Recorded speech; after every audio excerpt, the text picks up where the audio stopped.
Hello and welcome to the ParentNet podcast by Focus on the Family Singapore. In each podcast, we'll be tackling questions that parents are asking about family life, parenting, work life, and so much more. So join us on this journey of discovery together.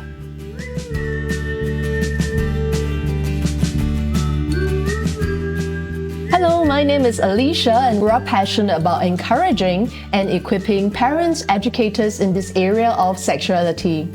Now, we all know that conversations about love, sex and relationships can be absolutely nerve-wracking, but it is really important to engage children and the next generation in this topic. Today, we have with us Josiah Ng on the ParentNet podcast. Hi, Alicia. Thanks for having me here. My name is Josiah. I have two sons, 4 and 8. It's a joy to be present for them and to play with them and to really watch their different aspects of life. That's great. It's great to hear that, Josiah, you seem to be very involved and intentional as a father of two sons. I try to be. That's great. That's great. Yeah. And it's so good that we have a father's voice today. And can I just get you to share, right, in this whole area about talking about sex with our children, what actually led you to even consider embarking on this journey? I remember 2 episodes. So one was when I was fetching my eldest from school. And, usually on the way back, he would talk with classmates, schoolmates, and I would just be behind them, observing the conversation and exchange. And he's a very sociable boy. So very comfortably, he would sometimes talk to older kids. I started to notice that the older kids were talking about body parts and they were using like food to describe body parts. I mean, if I may, fish balls and sausages. Yeah. And they was like giggling about it. And I observed and I realized that kids are these days talking about sex in a certain way. And so I went back, I asked him, what was that about? Tried to understand things from his perspective. He thought it was funny because they were discussing body parts. But I think to him, it wasn't malicious. It was just teasing each other and all that. So that was first episode.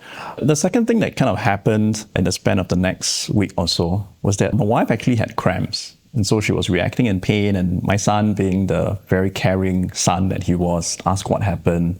And my wife basically just told him that she was having cramps. And of course he asked, why are you having cramps? And that kind of like opened up a few more questions about what's menstruation, why do that eggs have to leave the body? How does, Papa kind of like help when it comes to childbirth and everything? Because my wife started to explain what ovulation is, so on and so forth. And then came that question, okay, so what's sex? So my wife was like, okay, ask Papa. I was like, what? Hey, you started a conversation, It was actually nighttime. So we didn't want to catch him at a bad time because, I think we were all tired as well. So we said that, that's a great question. Maybe let's talk about it another day. When it's in the day, when we have more time, because that's a great question. And so he agreed. And next day when I woke up, I was frantic. I was like, okay, how do I talk to my kids about sex? Because very naturally, he's primary 2.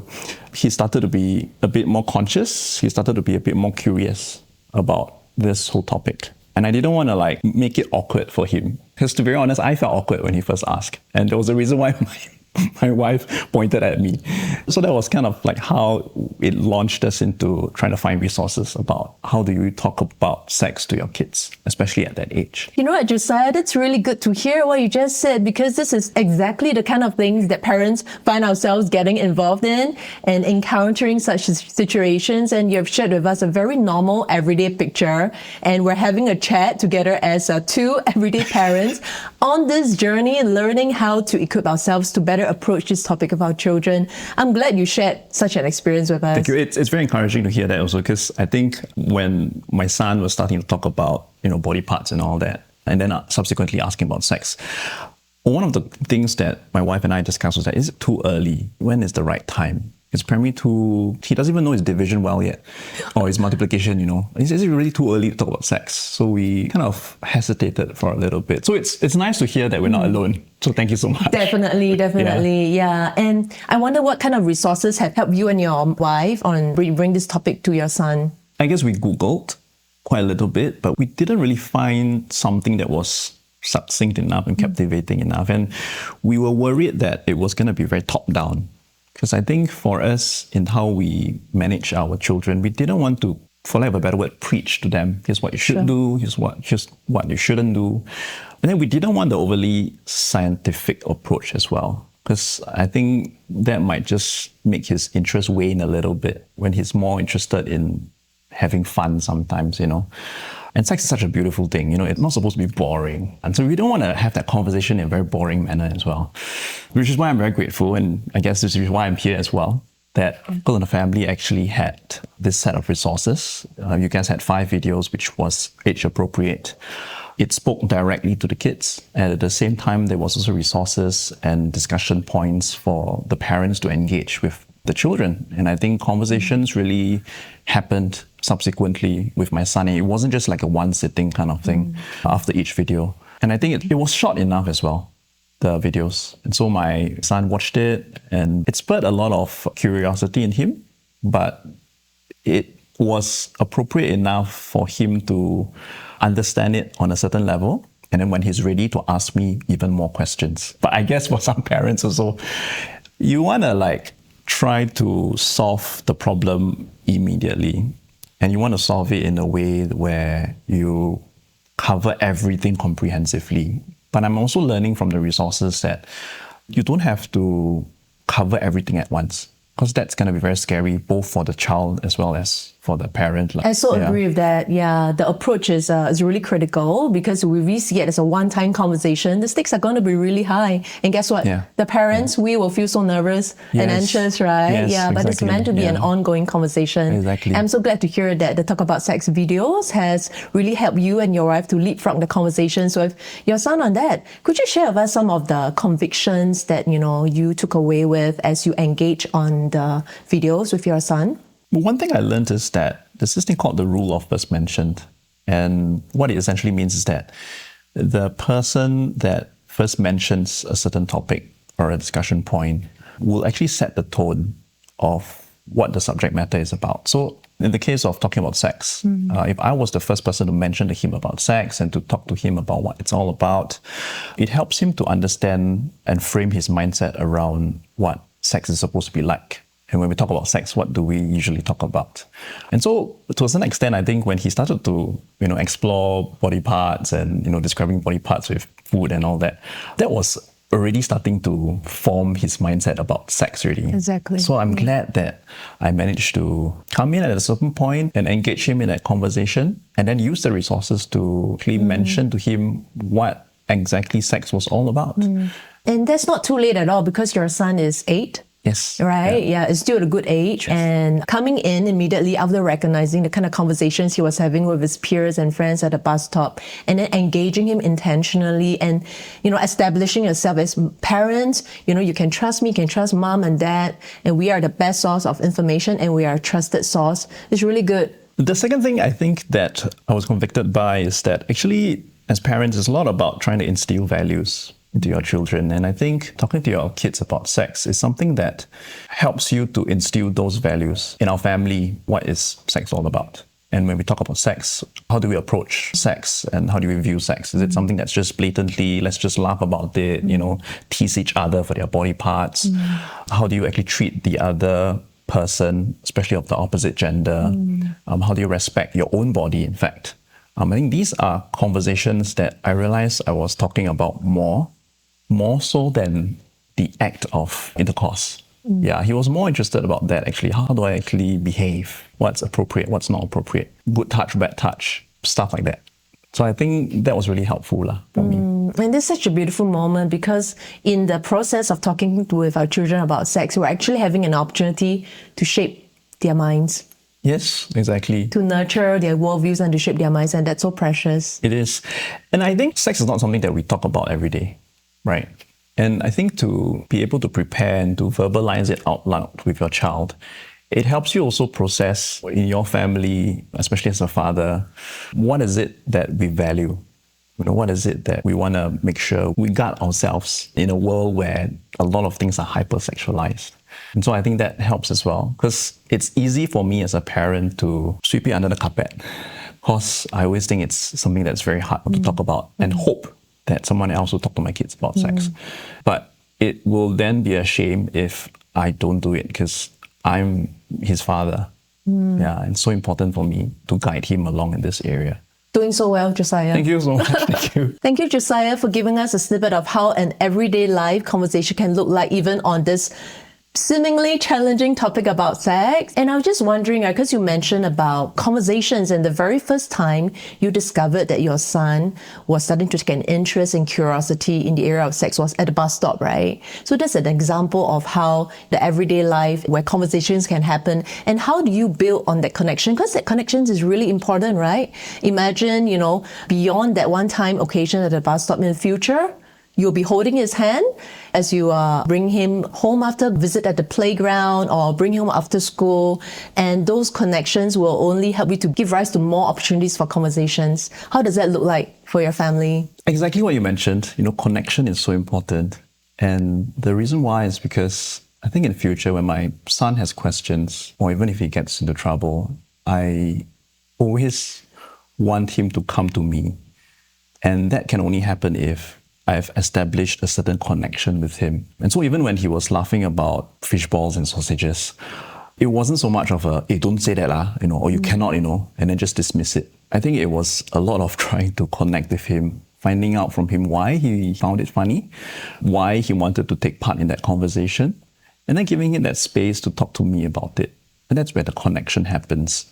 And I think because of that, subsequently when we started to really talk about sex, he was a bit more open because he knew that this was a person, me, my father.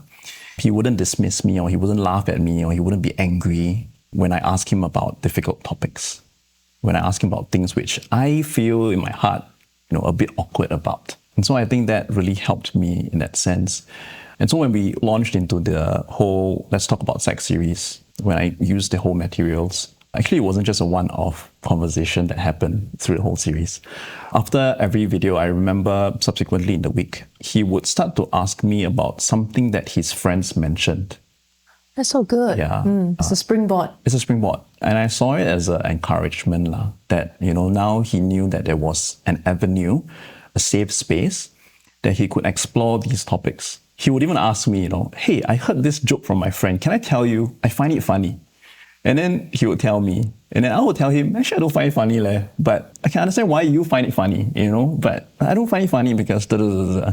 And then he will reflect after that on his own and then make his decision about, oh, yeah, why am I actually laughing at this? So I think that has helped in our conversation. And like you mentioned, going back to connection, which also goes back to the reason why it's so important to have that rule of first mention, to create that space, to say that when you have questions, ask, Papa will never scold you. Something that I saw in the resources that I really appreciate, it was a reminder that this is going to be a moment where you invite your children into a discussion and to engage them on this topic. And so it's important not to put them down for their questions.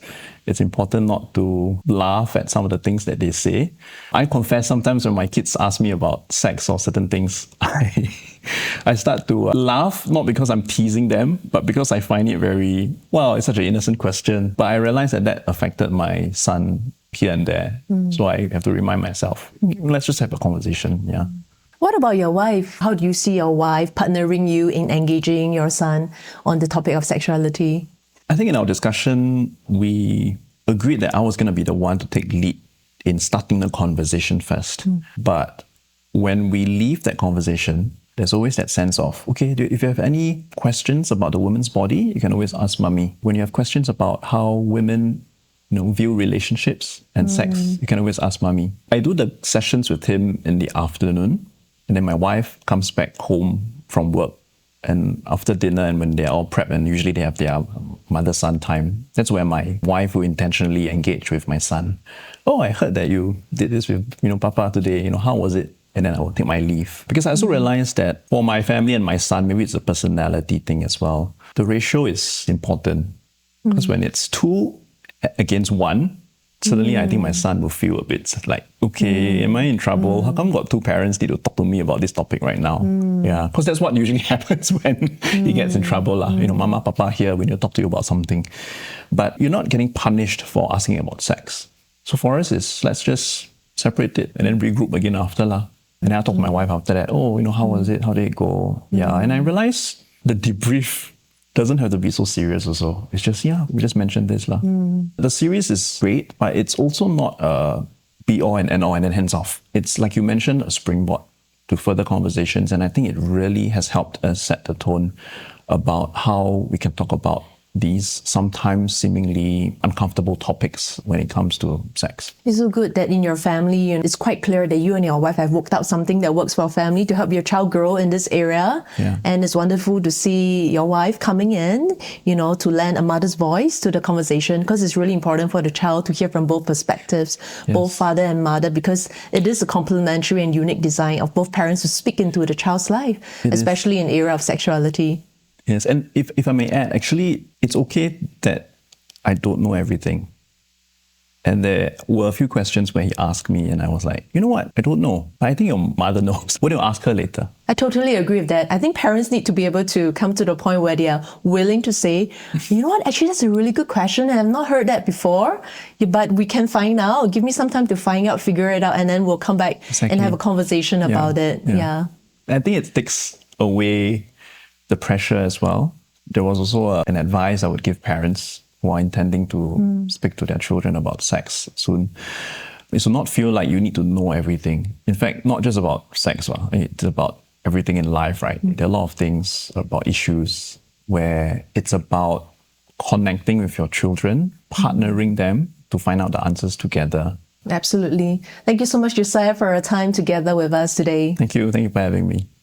For those listening in, we trust you have gathered practical tips and valuable insights on why it is important for parents to talk about sex.